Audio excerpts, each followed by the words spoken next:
ایک دفعہ کا ذکر ہے کہ کسی ملک میں ایک چھوٹی سی لڑکی رہتی تھی۔ لڑکی بہت خوبصورت تھی۔ اس کی بدقسمتی کہ اس کی والدہ فوت ہو گئی تھی اور اس کے والد نے دوسری شادی کر لی تھی۔ لڑکی کی سوتیلی ماں بہت ظالم تھی۔ اس کی 2 بیٹیاں بھی تھیں۔ یہ تینوں بیچاری لڑکی پر بہت ظلم کرتے اور اس کی تحقیر کا موقع ہاتھ سے جانے نہ دیتی۔ تینوں اسے سنڈریلا کے نام سے پکارتی تھیں۔ کچھ ہی دن بعد سب اس کو سنڈریلا کے نام سے بلانے لگے، یہاں تک کہ اس کے والد کو بھی اس کا اصل نام یاد نہ رہا اور وہ بھی سنڈریلا ہی کہہ کر بلانے لگا۔ ایک روز ان کے گھر شاہی محل سے دعوت نامہ آیا۔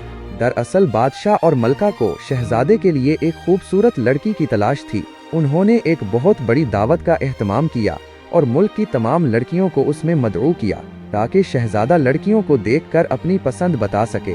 دعوت نامہ دیکھ کر سنڈریلا کی دونوں سوتیلی بہنوں نے اس پر خوب طنز کیا اور کہنے لگے، تم تو اس دعوت میں نہیں جا سکو گی، کیونکہ نہ تو تمہارے پاس اچھے کپڑے ہیں اور نہ ہی تم اتنی خوبصورت ہو کہ اس شاندار تقریب میں جا سکو۔ یہ باتیں سن کر سنڈریلا کو بہت دکھ ہوا، لیکن وہ خاموشی سے سب کچھ سنتی رہی۔ آخرکار دعوت والے دن دونوں سوتیلی بہنوں نے سنڈریلا کو کہا کہ وہ دعوت میں جانے کے لیے تیار ہونے میں ان دونوں کی مدد کرے۔ سنڈریلا نے دونوں کی تیاری میں مدد کی۔ بہت سا میک اپ کر کے اور نئے کپڑے پہن کر بھی وہ اتنی اچھی نہیں لگ رہی تھیں جتنی اچھی سنڈریلا اپنے پھٹے پرانے کپڑوں میں بغیر میک اپ کے تھی۔ یہ دیکھ کر دونوں بہنیں غصے میں پاؤں پٹکتی شاہی محل کی طرف چل دیں۔ ان کے جانے کے بعد سنڈریلا اداس اور غمگین بیٹھی تھی کہ ایک پری اس کے پاس آئی اور بولی، میں تمہاری نگہبان پری ہوں، تم اداس مت ہو، تم ضرور شاہی محل والی دعوت میں جاؤ گی۔ سنڈریلا نے کہا، یہ کیسے ہو سکتا ہے؟ میرے پاس نہ تو اچھے کپڑے ہیں اور نہ ہی کوئی سواری۔ پری نے کہا، تم جلدی سے اپنے گھر کے باغیچے میں جاؤ اور ایک بڑا سا کدو توڑ کر لے آؤ۔ سنڈریلا پری کے کہنے پر اپنے باغیچے سے سب سے بڑا کدو توڑ کر لے آئی۔ پری نے کدو لے کر جادو کی چھڑی لہرائی تو وہ ایک خوبصورت بگھی میں تبدیل ہو گیا۔ اب پری نے کچن سے 2 چوہے پکڑے اور ان کو چھڑی لہرا کر گھوڑوں میں تبدیل کر دیا۔ گھوڑوں کو بگھی میں جوت کر پری نے ایک اور موٹا سا چوہا پکڑا اور جادو کے زور سے اس کو بگھی کا کوچوان بنا دیا۔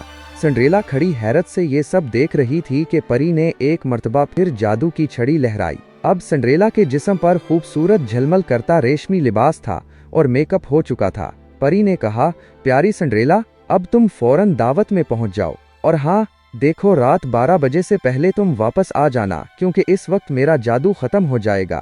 سنڈریلا نے پری سے وعدہ کیا اور شاہی محل کی طرف چل دی۔ محل میں سنڈریلا کی خوب پذیرائی ہوئی۔ لوگوں نے دل کھول کر اس کے حسن کی تعریف کی، یہاں تک کہ سنڈریلا کی دونوں سوتیلی بہنوں نے بھی اسے نہ پہچانا۔ کچھ دیر بعد شہزادہ سنڈریلا کے پاس آیا اور اس سے پوچھا، کیا تم میرے ساتھ ڈانس کرو گی؟ سنڈریلا اٹھ کر شہزادے کے ساتھ چلی گئی اور آدھی رات تک دونوں ڈانس کرتے رہے۔ اچانک سنڈریلا کو یاد آیا کہ 12 بجنے والے ہیں اور اس وقت پری کا جادو ختم ہو جائے گا۔ یہ یاد آتے ہی سنڈریلا نے شہزادے سے ہاتھ چھڑایا اور باہر کی طرف بھاگی۔ شہزادے نے سنڈریلا کو روکنے کی بہت کوشش کی، لیکن سنڈریلا نے اس کی ایک نہ سنی۔ یہ دیکھ کر شہزادہ بھی باہر کی طرف دوڑا۔ محل کی سیڑھیوں پر آ کر شہزادہ بہت مایوس ہوا، کیونکہ اس کے خوابوں کی رانی وہاں سے جا چکی تھی۔ شہزادے نے یہ نہ دیکھا کہ وہاں ایک غریب لڑکی پھٹے پرانے کپڑوں میں ملبوس ہاتھ میں بڑا سا کدو لیے کھڑی تھی اور 3 چوہے اس کے ارد گرد بھاگ رہے تھے۔ دراصل رات کے 12 بج چکے تھے اور پری کا جادو ختم ہو گیا تھا۔ شہزادہ مایوسی کے عالم میں محل کے اندر واپس جانے لگا تو اسے سیڑھیوں پر ایک شیشے کی طرح شفاف چمکدار خوبصورت نرم و نازک جوتا نظر آیا۔ اس نے جوتا اٹھا لیا۔ دوسرے دن ہر گھر میں لڑکیاں بیٹھی اس خوبصورت لڑکی کے بارے میں باتیں کر رہی تھیں جس نے آدھی رات تک شہزادے کے ساتھ ڈانس کیا تھا اور اس کے جانے کے بعد شہزادے نے محفل ختم کر دی تھی۔ سنڈریلا کی سوتیلی بہنیں بھی اس لڑکی کی خوش قسمتی کے متعلق گفتگو کر رہی تھیں کہ دروازے پر دستک کی آواز سنائی دی۔ ان میں سے ایک نے دروازے پر جا کر دیکھا تو شہزادہ باہر کھڑا تھا اور اس کے ساتھ ایک ملازم تھا جس نے ہاتھ میں ایک پلیٹ پکڑی ہوئی تھی۔ اس پلیٹ میں مخمل میں لپٹا نازک سا جوتا رکھا تھا۔ اس نے کہا، جس کسی کے پاؤں میں یہ جوتا پورا آ جائے گا وہ ہی شہزادے کی دلہن بنے گی۔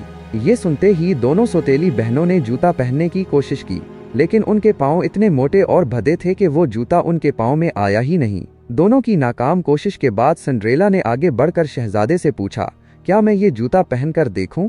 شہزادے نے ملازم کو اشارہ کیا اور اس نے جوتا سنڈریلا کو دے دیا۔